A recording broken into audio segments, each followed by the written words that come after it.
Hey guys, welcome back to another video. Look, in this video, I will be talking about the retirement, why it's a load of crock, and what's going to happen in the next 6 years. So, upon doing a little investigation, and I'm 63, so I could or not take my retirement right now and get a portion of it instead of waiting to 67 or 70.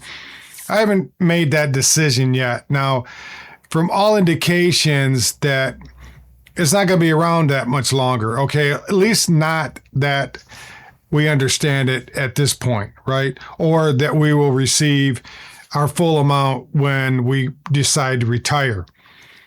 And the way I look at it is, I think it's a bunch of horse shit myself. So you pay into this your whole life, right? And you can Google it, you can read different people's estimation on if you actually put that in a dividend fund or interest-bearing account or, some kind of stock or bonds or something through them years, you got astronomically more money than what their maximum is paying out for each individual. Now, there's different ways. If you're married, you can, your wife, you can take hers first and then you can continue working, or all these different avenues you can take. But I look at it as everything is not going to last that much longer. I don't know how we made it to this point, and everybody's kicking the can down the road. Okay, they're kicking it to the next administration, or they're trying to make their voting base happier with what they're doing right now. And I just think it's not going to work out. I think at a certain point, now look I'm 63. I'm the last of the boomers. Okay, the last year of the boomers was 1963. And that's when the last of it, the boomers were done. Then they moved on to another term or name or whatever they come up with. And, everybody's blaming the boomers for the current situation, but I don't know. I think every administration, whether it's Trump or Biden or Obama or Bush's or whoever it is, Clinton, they all kicked that can down the road. They all borrowed more money for their pet projects, and then people were stealing the money, embezzling it, sending it to wherever, all these projects they had going on. And, when you retire, you get, max 3/4. I've looked into so many times. I think I forgot more than what it's worth. But I look at a certain point, there's no way that they continue to deal out all this cash. And you think about it.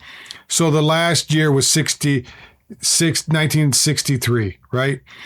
So in 6 years, all them 1963 on down are going to be all retirement age. Every single one of them. They'll all be 70. 69, 70 years old. I'll be 69 right there. So they're all retirement age, right? And it's like, that's something fishy about that. Something's absolutely fishy about why they run out of money right when every boomer decides to retire. Now, everybody after that is, unless they vote something in or, start throwing more cash at it. I mean, right now, I think what I read is that they're printing $1 billion a month to prop up the economy. $1 billion a month. Okay. It might be more. It might be, quite a bit more now, but you print more money. It's almost like the old Wizard of Oz movie, who's the wizard, who's the great man behind the curtain, right? And or you could use the old fable with the king with, his new clothes, right? And everybody knows he's butt naked, but nobody wants to tell him, right? And I don't know who's in charge of this. Everybody comes out with phony stuff and they tell you, yeah, don't worry about it, continue on. And we're all continuing, right? Every single one of us. whether it's this economy, whether it's the oil crisis, whether it's, taxes. I was just talking to a guy about taxes, and they just paved his street. He pays exorbitant amount of property taxes, but they repaved his street. Now, it's only one block, and you can imagine, I don't know how many, distance that is for a one block. Each person on that block had to pay $6,000 to have that street paved on the top of their property tax. And all these taxes they keep throwing on. It's all, people are just getting by. I don't care how much money you're making, but you're getting by each and every day, each and every month. I just don't know what, it's like seniors, the cost of groceries. I do the grocery shopping, and I go and I don't eat that much. I don't have kids to, take care of or provide for anybody. And I don't go out to eat. I just don't like the food.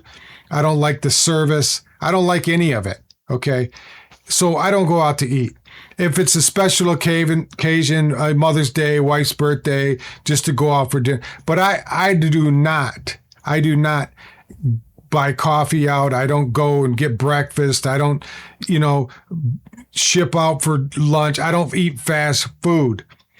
But to go to the grocery store and to see what little you get for $100, $200, and I don't buy lavish things. I don't. I stick to my diet. Mostly protein and, some fruits. I don't eat vegetables, so to speak, maybe broccoli once in a while, but I'm pretty much a carnivore, at least 90%, 85. Okay. So I don't buy all the necessary, garbage that most people do. I don't buy processed food. I don't buy, canned foods. None of that. It's all fresh. I stay outside of the aisles. I just can't. Even that limited amount of food, it's easy. My meals are very easy. And $100, $200 a week, just on basic necessities that get you from one day to the next. Sure, I can go out there and stock up and go to Costco and just freeze everything.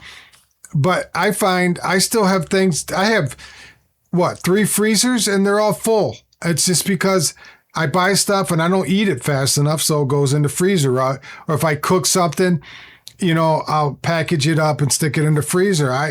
And listen, it goes a long way, like I told you in past videos, I have chickens, so all my eggs are right from them. And, whatever it is, I go out probably twice a year and buy a half a cow, and that's all in the freezer. So I just don't know how anybody's going to get by. And if they cut these things out, you're going to see a lot of people, especially I was listening to what was he from? What company? What banking system? Anyways, he was a CEO, and he was talking about the current oil crisis and how it's going to take time. Once they shut down these wells, it's like sucking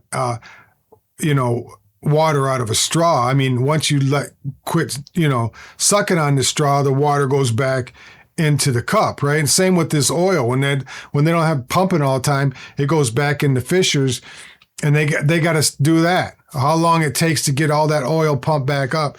And then you got a massive cluster with thousands of oil tankers trying to get their oil and go on. The amount of time it would take to orchestrate all these ships going in and out everywhere they need to go, that's one app. It may take months, even years to get this all operational back and flowing again. And everybody wants, we don't want oil, we don't want, we want to do all this with solars and that. But oil goes into everything that you use every day, whether it's plastics, parts of the cars, plastic bags and medicines and all these other things. Everything comes from oil. So that's all going to skyrocket. And I was talking to a trucker this morning, and he said that I would fill up, it would cost me, $400 or $600, if gas was at 350. And now he's talking about I can't fill up any less than $1,100. And I'm thinking, who's going to start paying for that? He said that these companies, these trucking companies, they don't want to pay anymore. So what does he do? He looks at his bottom line and said, I can't do this. I got to go find some other form of work to make money. It's just going to hammer us. Okay. It's just going to hammer us. And now we're talking about, let me switch over to this and read this to you. Okay. So I searched this, and, there's some information in here. Since May, and 6 years away, I was talking about 6 years away.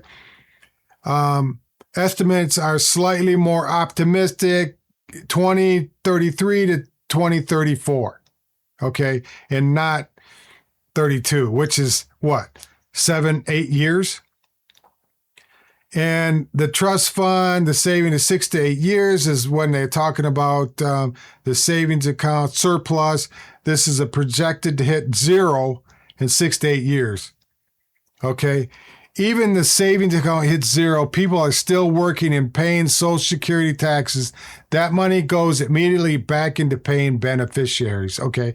So they're saying that people are paying into the Social Security, that money's coming back. If the trust fund hits zero in 2032, Congress hasn't passed a fix.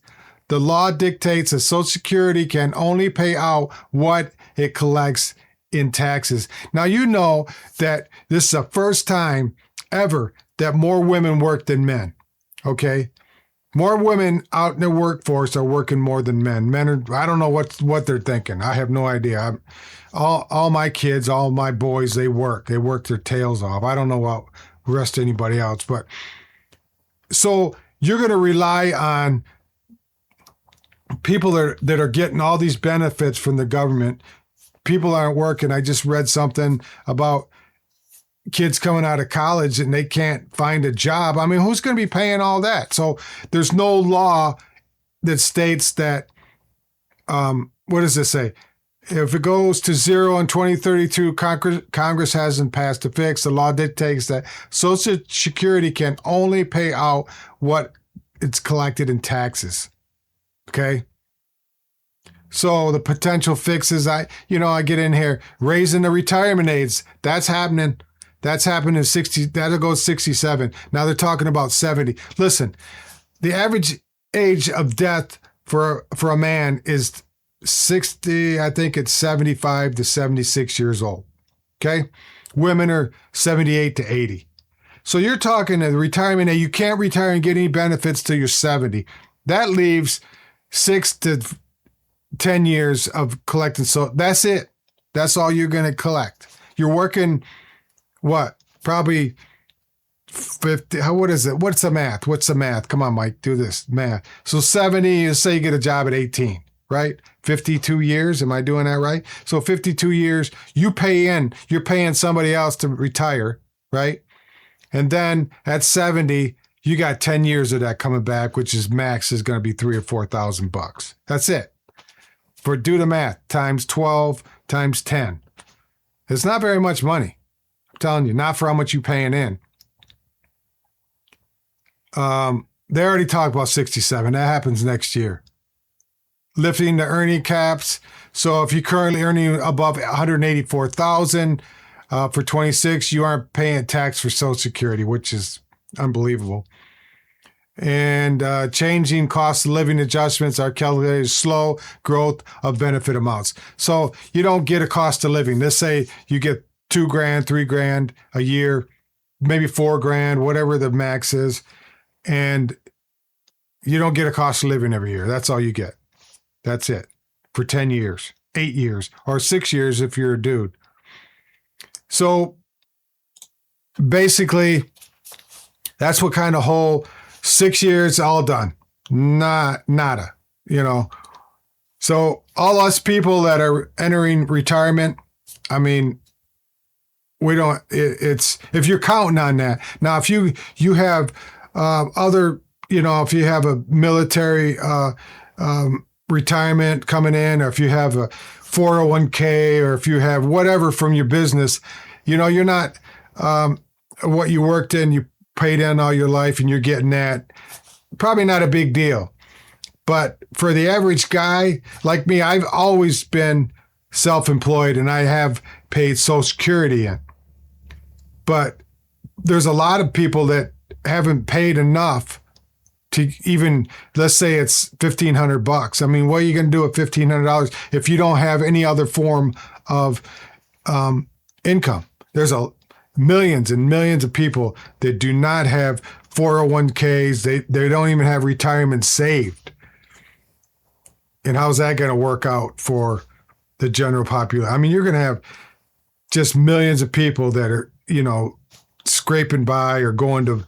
I mean, people are already lining up at the food banks. I mean, it's crazy enough as it is. We live in this great country of ours, and people have to go to food banks and get a block of cheese. I don't even know if they do that anymore. But anyways, so that's the video for today. You guys look for me on the next one, and you guys have a wonderful, wonderful day.